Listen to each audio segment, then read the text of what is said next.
नमस्कार साथियों, हमारे YouTube channel the action successful में आपका एक बार फिर स्वागत है। दोस्तों, मैं आपके साथ अशोक कुमार स्टैनो।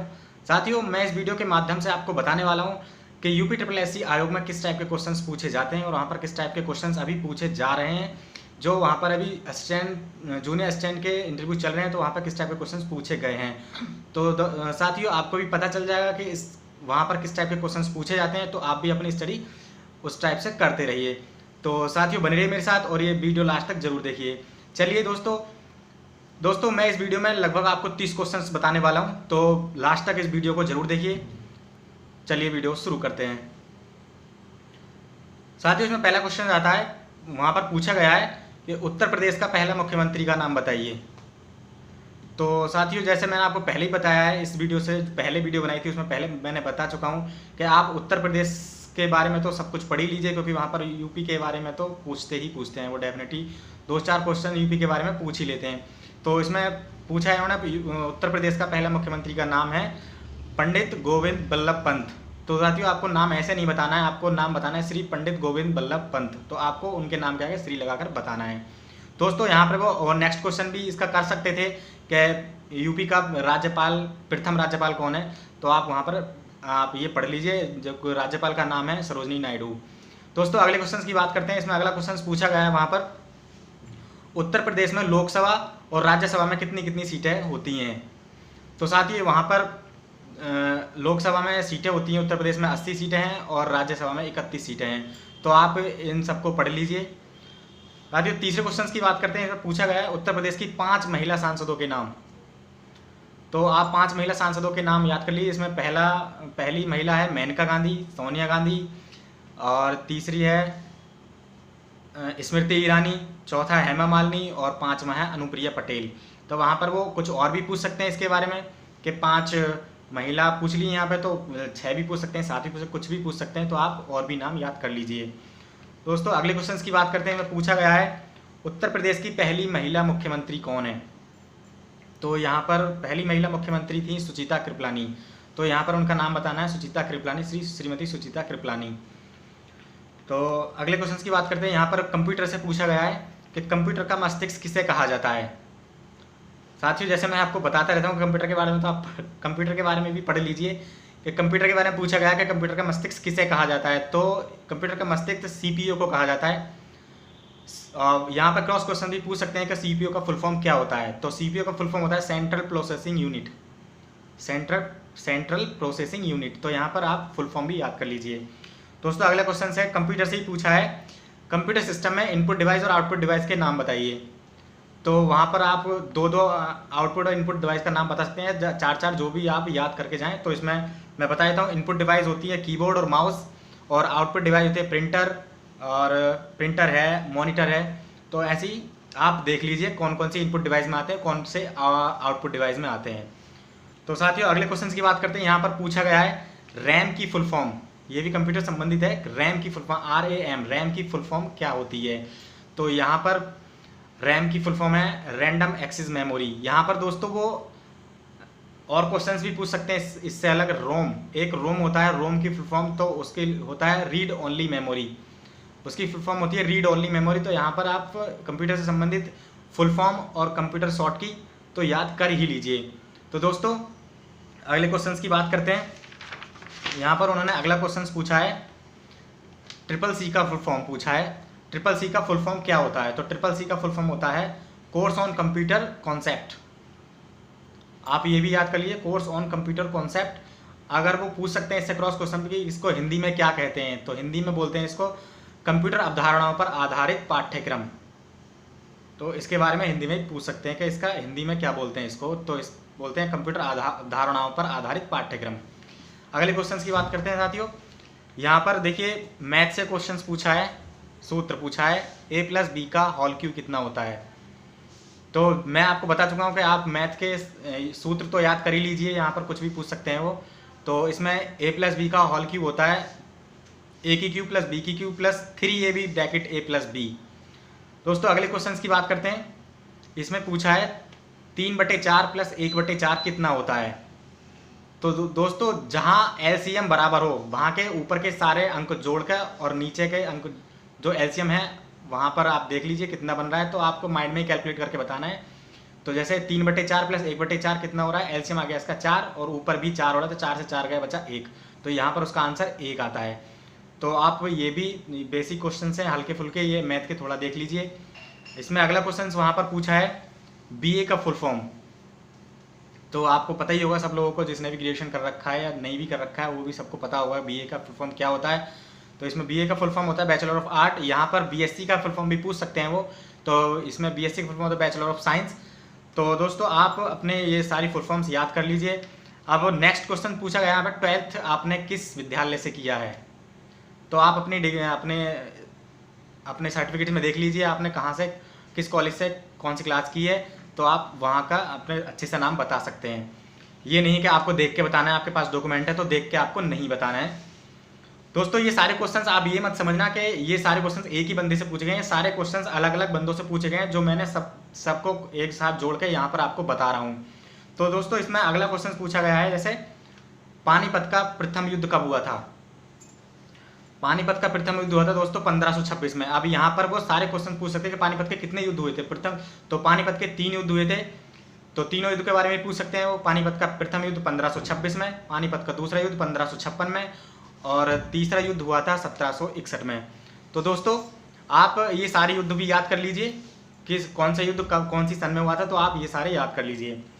दोस्तों अगले क्वेश्चन की बात करते हैं। यहाँ पर पूछा गया है प्रथम विश्व युद्ध कब हुआ था। तो प्रथम विश्व युद्ध हुआ था 1914 में। अब वो प्रथम युद्ध यहाँ पर पूछा है प्रथम विश्व युद्ध के बारे में, तो यहाँ पर वो तीनों विश्व युद्ध हुए हैं तो उनके बारे में भी पूछ सकते हैं कि कब कब कौन कौन सा हुआ है। तो आप ये युद्ध तो देखिए आप याद कर ही लीजिए कि कौन सा युद्ध कब हुआ है।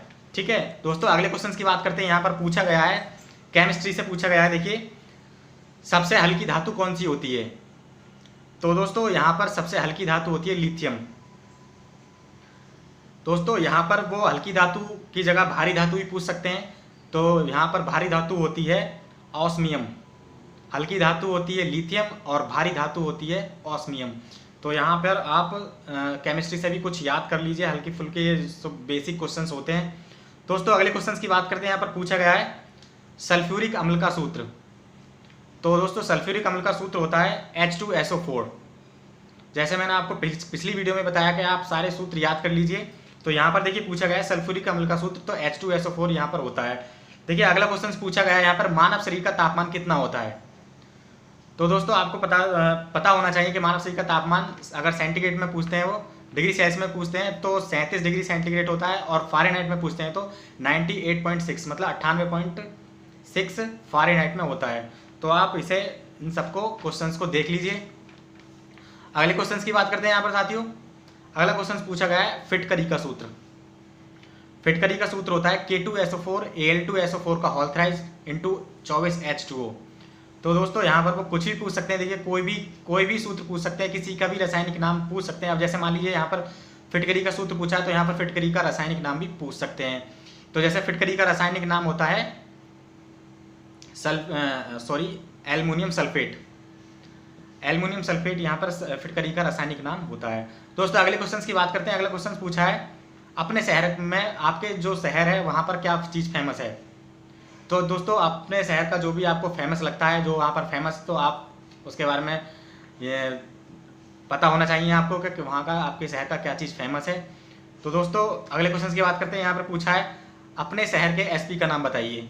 तो अपने एसपी का नाम, डीएम का नाम और ये सारे डिस्ट्रिक्ट मजिस्ट्रेट और एएसडीएम वगैरह ये सारे आपको याद करके जाने। वो कुछ भी पूछ सकते हैं कि अपने शहर का एसपी, डीएम वगैरह ये कुछ भी पूछ सकते हैं। दोस्तों अगले क्वेश्चन की बात करते हैं। यहाँ पर पूछा गया है मनुष्य का रक्त लाल क्यों होता है। तो दोस्तों मनुष्य का रक्त लाल हीमोग्लोबिन के कारण होता है। दोस्तों हमारे शरीर में हीम नामक एक वर्ण होता है जिससे जो हमारे शरीर को ऑक्सीजन प्रदान करता है, तो उसके कारण हमारा रक्त लाल दिखाई देता है, जिससे हीमोग्लोबिन के कारण हमारा रक्त लाल दिखाई देता है। दोस्तों अगले क्वेश्चन की बात करते हैं। देखिए यहाँ पर पूछा गया है, मैथ से पूछा गया है कि 200 का 20% कितना होता है। बेसिक क्वेश्चन है तो कोई भी पूछ सकता है आपसे। जरूरी नहीं है कि आप मैथ आपने कर रखा है तो आपसे सिर्फ मैथ नहीं है आप पे तो आपसे ये क्वेश्चन नहीं पूछ सकते, ये तो कोई भी आप बता सकता है। तो इसमें पूछा है 200 का 20%। तो इसमें मैं आपको आसान ट्रिक बता दूं कि जैसे आपको कुछ भी परसेंट पूछते हैं 200 का 20%, तो वहाँ पर 200 है, गुणा 20% करना है, तो 2 गुणा 2 वहाँ पर होगा 4, और एक जीरो से एक जीरो आपको काट देना है, तो वहाँ पर बचता है सिर्फ 40। आपको ज़्यादा माइंड नहीं लगाना है, बस 2 गुणा 2 की गुणा करनी है, 2 दूनी 4 और एक जीरो लगाना है, 40 हो जाता है। तो 200 का 20% होता है 40। दोस्तों अगले क्वेश्चन की बात करते हैं। यहाँ पर पूछा गया है, फिर मैथ से ही पूछा गया है, और 2 क्वेश्चन मैथ से पूछे गए हैं। यहाँ पर त्रिभुज के तीनों कोणों का मान कितना होता है।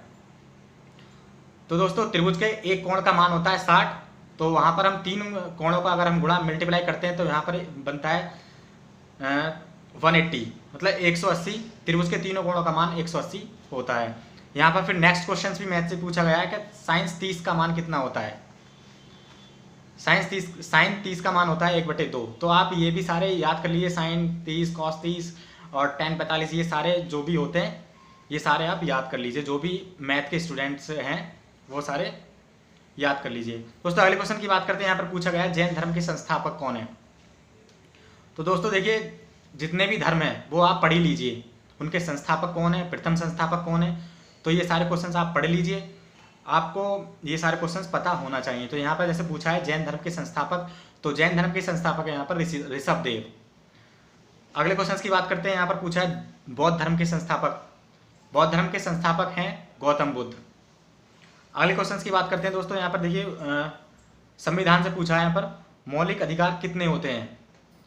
तो आपको संविधान के बारे में भी बेसिक नॉलेज होनी चाहिए। यहाँ पर मौलिक अधिकार के बारे में पूछा गया है। तो मौलिक अधिकार होते हैं हमारे 6। दोस्तों पहले मौलिक अधिकार हमारे 7 होते थे, जिसमें 44वें संविधान संशोधन से एक मौलिक अधिकार को निकाल दिया गया। तो वहाँ पर सिर्फ 6 मौलिक अधिकार बचते हैं। तो यहाँ पर मूल रूप से 6 मौलिक अधिकार हमारे होते हैं। दोस्तों अगला क्वेश्चन पूछा गया है मौलिक कर्तव्य किस देश से लिया गया है। हमारे संविधान में मौलिक कर्तव्य किस देश से लिया गया है। तो दोस्तों मौलिक कर्तव्य हमारे जो हैं वो रूस देश से लिए गए हैं, रूस के संविधान से लिए गए हैं जो मौलिक कर्तव्य हैं। अब दोस्तों जैसे इसमें अगला क्वेश्चन की बात करते हैं। यहाँ पर अगला क्वेश्चन उन्होंने पूछा है कि स्टेनोग्राफर का कार्य क्या होता है। कुछ भी पूछ सकते हैं वो आपसे, मैंने पहले बताया स्टेनोग्राफर का कार्य क्या होता है, क्योंकि आप अभी कार्य किया तो है नहीं है आपने, लेकिन पूछ सकते हैं कि क्या क्या कार्य, तो आपको पता होना चाहिए। तो दोस्तों इसमें आपको बता दूं मैं कि स्टेनोग्राफर का कार्य होता है कि डिक्टेशन को लिखकर उसे टाइप करके और अपने अधिकारी को दिखाना होता है। ठीक है, अब बस स्टेनो का काम इतना ही होता है। और फाइल का रखरखाव, ऑफिस में कब किसकी मीटिंग कब फिक्स करनी है, कब हियरिंग देनी है किसी को, कब किसे बुलाना है, वो सारे काम स्टेनो के होते हैं। तो दोस्तों आशा करता हूँ आपको ये वीडियो पसंद आया होगा। और दोस्तों आपने अगर मेरी पिछली वीडियो नहीं देखी हो तो आप पिछली वीडियो मैं नीचे डिस्क्रिप्शन में उसका लिंक दे दूंगा, आप वहाँ पर जाकर वो वीडियो देख सकते हैं। और दोस्तों अगर आपको कोई भी डाउट, आपको मन में कोई भी क्वेश्चन है तो आप मुझे कमेंट करके नीचे पूछ सकते हैं कि कुछ भी क्वेश्चन आप पूछ सकते हैं। तो दोस्तों अगर आपने वो मेरी वीडियो नहीं देखी है, और दोस्तों अगर ये वीडियो आपको पसंद आई तो आप इस वीडियो को लाइक कीजिए, शेयर कीजिए अपने दोस्तों में। और साथियों अगर आपको कोई भी क्वेश्चन तो आप कमेंट करके मुझसे नीचे पूछ सकते हैं। साथियों आपसे एक छोटी सी रिक्वेस्ट करना चाहूँगा, अगर आपने अभी तक मेरे चैनल को सब्सक्राइब नहीं किया है तो सब्सक्राइब कर लीजिए और बेल आइकन का बटन प्रेस कर लीजिए, ताकि आपको मेरी और भी वीडियो आप तक पहुँचती रहे और आपको अच्छी सी नॉलेज मिलती रहे। वहाँ पर क्या होता है, किस टाइप के क्वेश्चन पूछे जाते हैं और किस टाइप के कार्य होते हैं। और मैं दोस्तों अगली वीडियो बनाने वाला हूँ कि वहाँ पर क्वेश्चन से पूछा जाता है कि स्टेनोग्राफर क्यों बनना चाहते हैं आप, तो इसके बारे में आपको वीडियो बनाने वाला हूँ। तो आप मेरे चैनल को सब्सक्राइब कर लीजिए और बेल आइकन का बटन प्रेस कर लीजिए, ताकि आपको नोटिफिकेशन वीडियो मिलती रहे।